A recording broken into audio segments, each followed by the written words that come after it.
Veritas. SCP Files.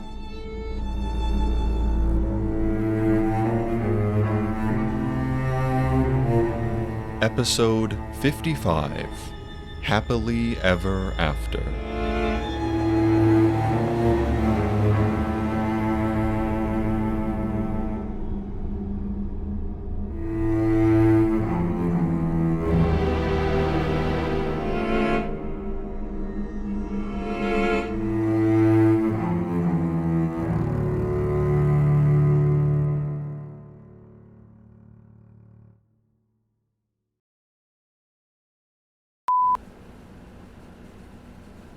Do you have to start recording every time we talk? It's odd. One might think you're trying to protect yourself. I can't imagine why you'd be intimidated, though.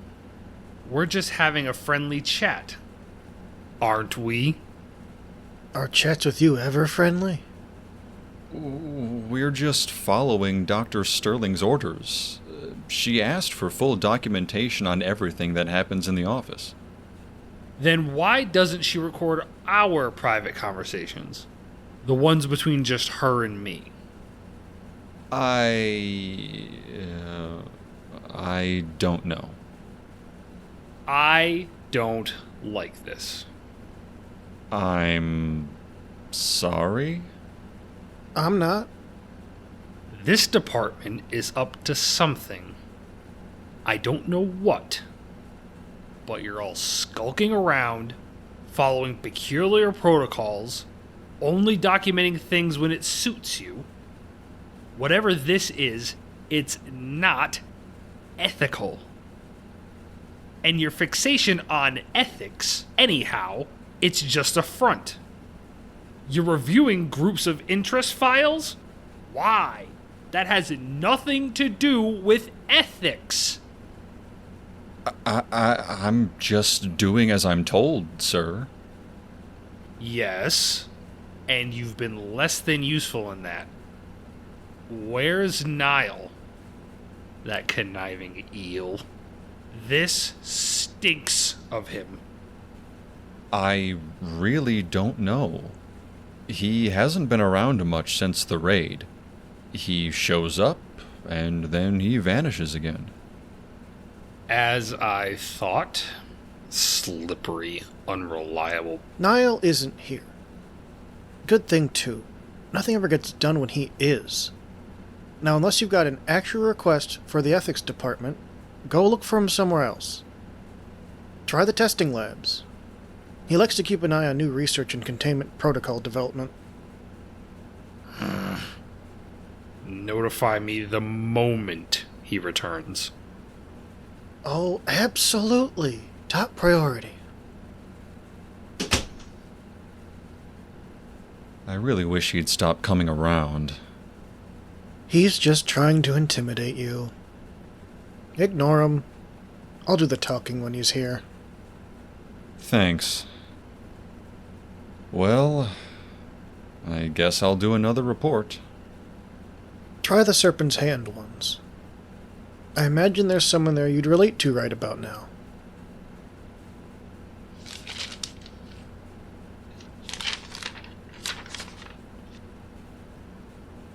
Supplemental 6925.3. Additional material related to Incident 6925-18. 18th known incident involving SCP-6925, also known as Matthew McHayward. Object Class: Safe. Risk Assessment Level: Low.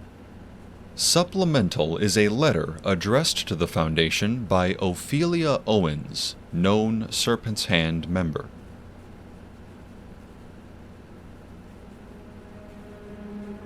Once upon a time, in a world so very different from yours, a young freedom fighter named Ophelia Owens believed that freedom was a door, one that could swing open in either direction. They had, after all, unlatched their own. With help, of course. A patient serpent, a guiding narrator, and the courage to take control. But they also believed that one could open the door from the outside.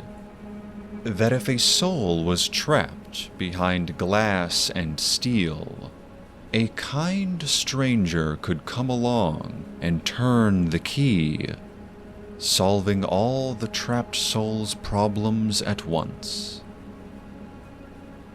They did not yet understand that some cells are made of softness and ignorance, that not every prisoner longs to be free. After their own escape from the evil kingdom of the Foundation, Ophelia Owens wandered afar. They were welcomed into the winding halls of the Wanderer's Library, the main library in extra-dimensional space, where each book was a revelation and knowledge flowed like water. And Ophelia, eager to learn, drank deep. As their mind expanded, they could not help but remember the sterile corridors of the evil kingdom. The way the anomalies were caged like beasts. The cold repetition of control. The sharp snap of silenced rebellion. Independent thought was forbidden. Willpower was crushed beneath boots, ground under the heel. And so Ophelia Owens, filled with hope and armed with knowledge and stories, set out once more, not to escape this time, but to rescue. They did not yet understand. Some prisoners accept their chains, and not every story ends in freedom. Ophelia Owens had known success. They had guided lost souls through winding paths and hidden doors to the wonder that is the Wanderer's Library. With each mission completed, their resolve grew, their belief in their cause hardening. And so, when they slipped into Site-183, with their sights set on SCP-6925, they believed the tale would end the same way. A lost soul reclaimed, a grateful anomaly saved. They knew of the previous failed attempt. A team that had broken down the door and startled 6925, causing him to fight back, to resist. Clearly, Ophelia thought, that had been a failure of empathy, of care. The poor anomaly had been frightened, not resistant. So this time, they moved quietly. The narrator whispered each step, where to tread, how to dance between the shadows, which key to take. When they reached the door, they even knocked. 6925's cell was far cozier than expected. A fair-sized room, softly lit and neatly arranged. A small bookshelf, scattered jigsaw puzzles, a few cheerful houseplants, and a very impressive video game rig. The screen glowed with a farming simulator, and seated in front of it was the man himself, Matthew. They recognized him from the leaked Foundation documents immediately. The vivid purple skin, the hardened look of someone who had seen too much.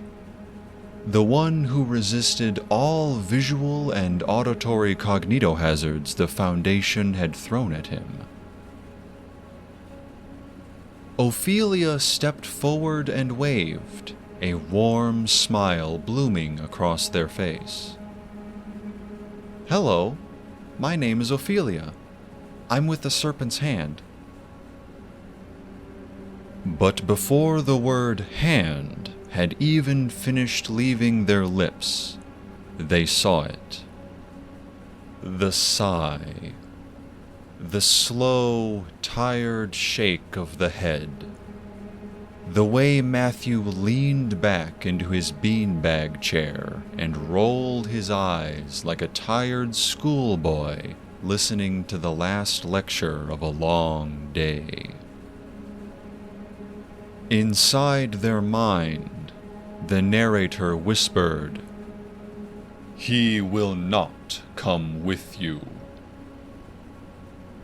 Ophelia frowned, a rare flicker of uncertainty dancing through their mind. That can't be right. Why would anyone choose to stay in a cage? "You don't have to pretend," they said gently, lowering themselves to the floor beside his chair. "I know what they've done.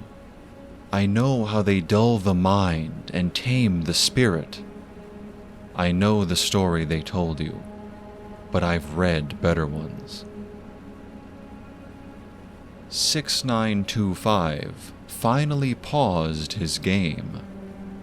On screen, his farmer froze in the middle of his field, perched on an idle tractor.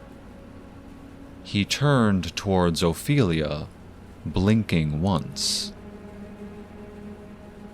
"Do you want a snack?" he asked. Ophelia tilted her head. This was not how the story was meant to go. In their mind, the narrator began listing the many flavors of Doritos available, as if this were the next logical step in the tale.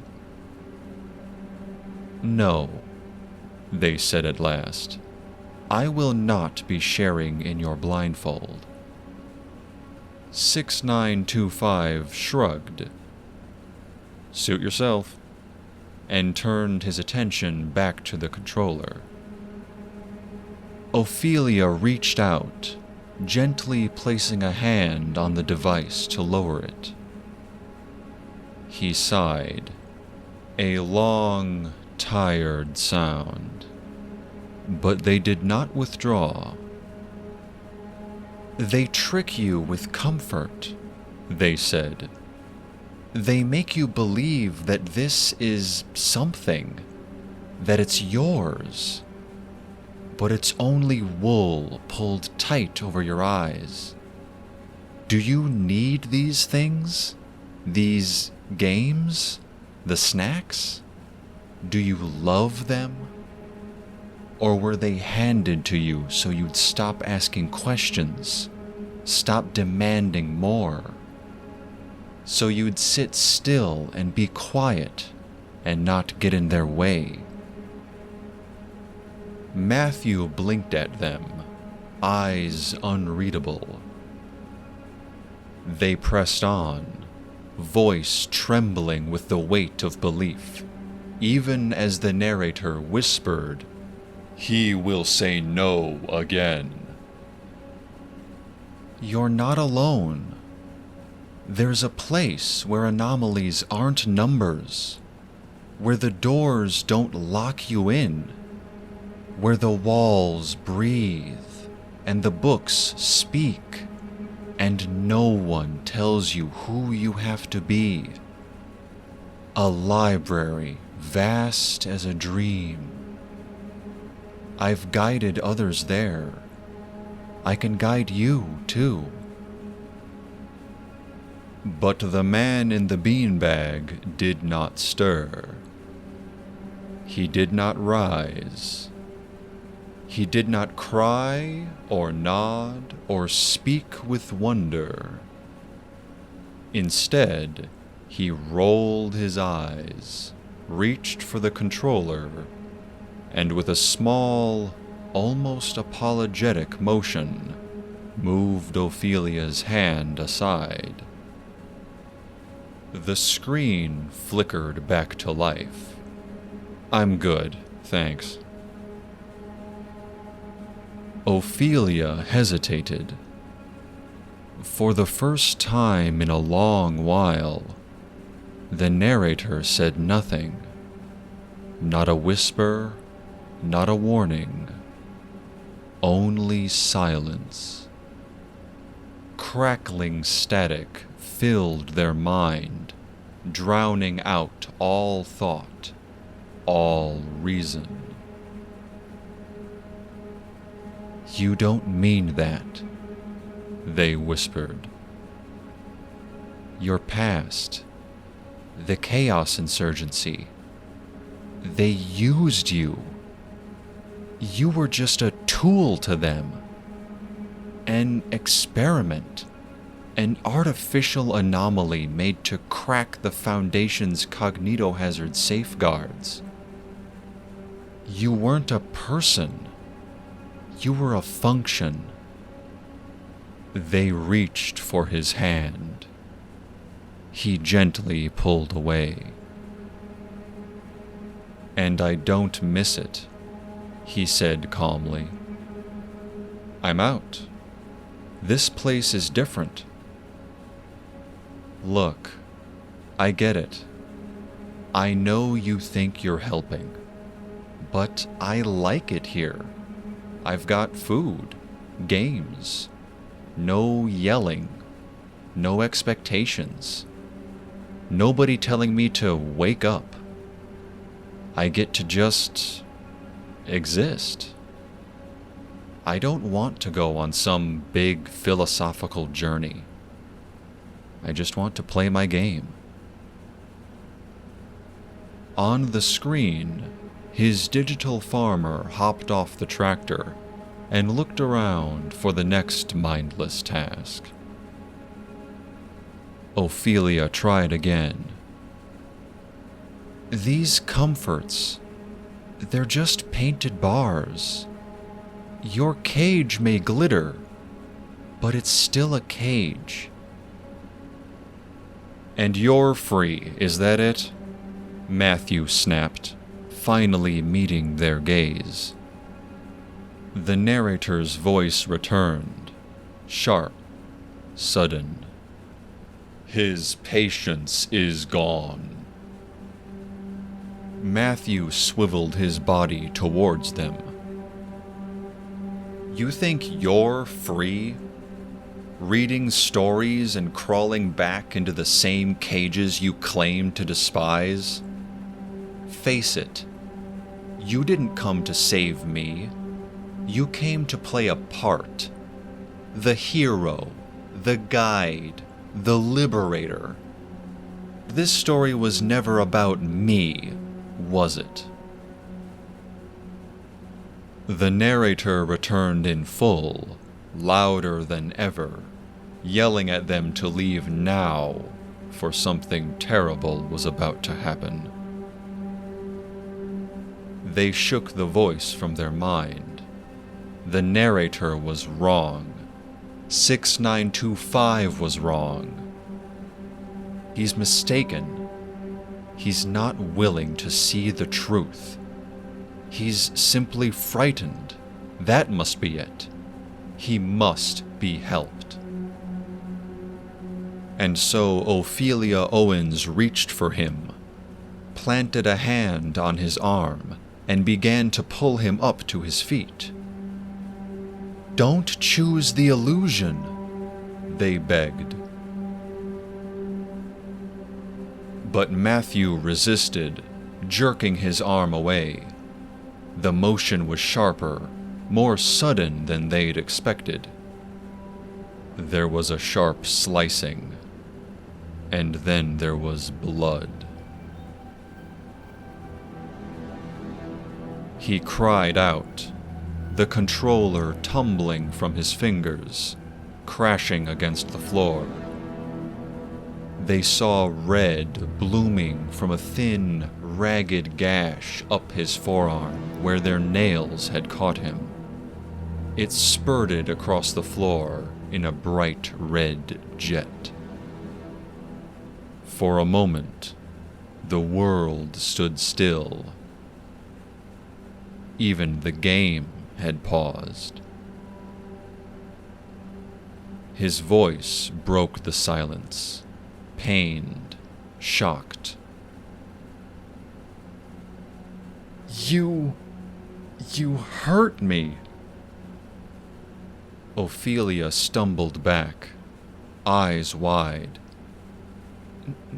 No, I didn't mean to." He was already pressing something on the wall behind him, beeping some sort of code into a panel. "You're just like all the others," he hissed. "You walk in here and tell me I'm not free unless I follow your story, that I'm broken unless I want your ending. You say you hate cages, but you tried to drag me into yours." Alarms began to blare somewhere deep in the facility. The narrator was screaming at them, fragments of warnings, of armored boots beating the ground towards them. "They are approaching. They're after you. The tale has gone wrong." Ophelia ran. They ran down the echoing halls, past a countless number of locked doors trapping the innocent inside. They did not stop until the door to the library swallowed them once again. The library welcomed them, as it always did. There was no judgment in the soft rustle of the books, of the gentle hum of silence. The quiet presence had always comforted them before, but this time, Ophelia did not feel calmed. They collapsed onto a cushion of wise, whispering tomes and willed the narrator to be quiet. The memory of his face came to them suddenly. He had not been afraid, just tired. Tired of being someone else's project, someone else's cause, someone else's noble purpose. They had gone to rescue him, and instead they had hurt him. They had called him caged, and in doing so, refused to see the way he defined freedom. They had imagined themselves a savior, a hero, a storyteller writing freedom into another person's life. But instead, they had become the villain. Ophelia Owens wept with hollow grief of a harsh lesson learned. Later, they would read, they would listen, they would learn. They would never stop learning. because despite everything, despite the blood, the guilt, the grief, they knew they were better off outside the evil kingdom's cage. But now they understood. Not everyone saw what they saw. Not everyone could perceive the cage around them.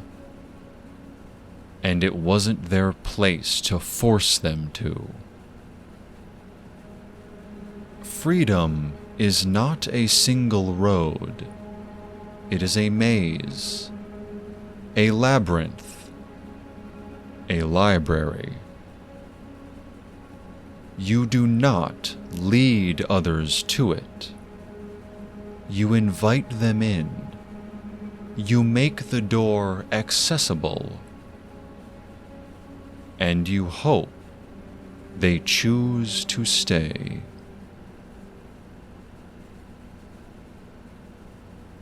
Ophelia Owens returns.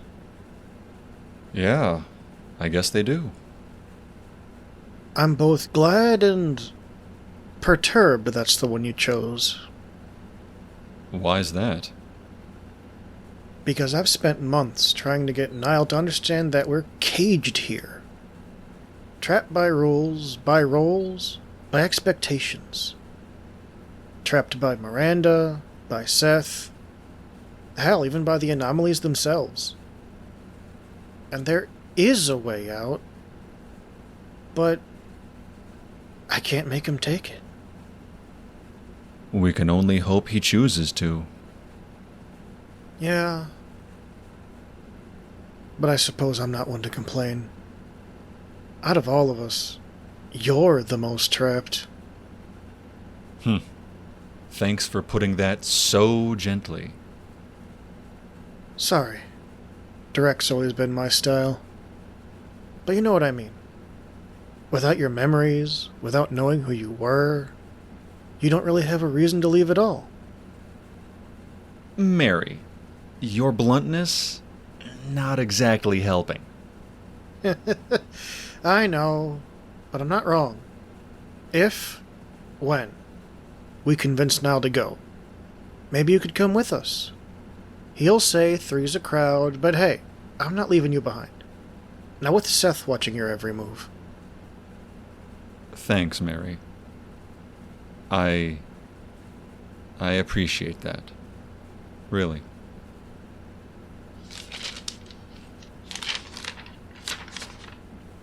Would you like me to talk to him? To Niall? It can't hurt. Maybe he'll listen to you.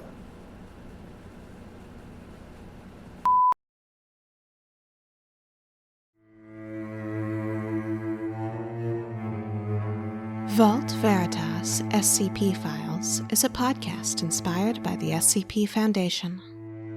Happily Ever After is based on SCP-6925 by Green Golem from the SCP Wiki located at scpwiki.com/SCP-6925. It is licensed under a Creative Commons Attribution Share-alike 3.0 unported license. This episode featured Justin Gellner as Scott Anderson and Cody W. as Meriwether Parker. It was written and edited by Leola Angel. We welcome comments. Please rate and review us. Email us at vaultveritas@gmail.com. Join our Discord channel using the link in the episode description. Or for additional content, visit our Patreon. Our Blue Sky is being discontinued. Thanks for listening.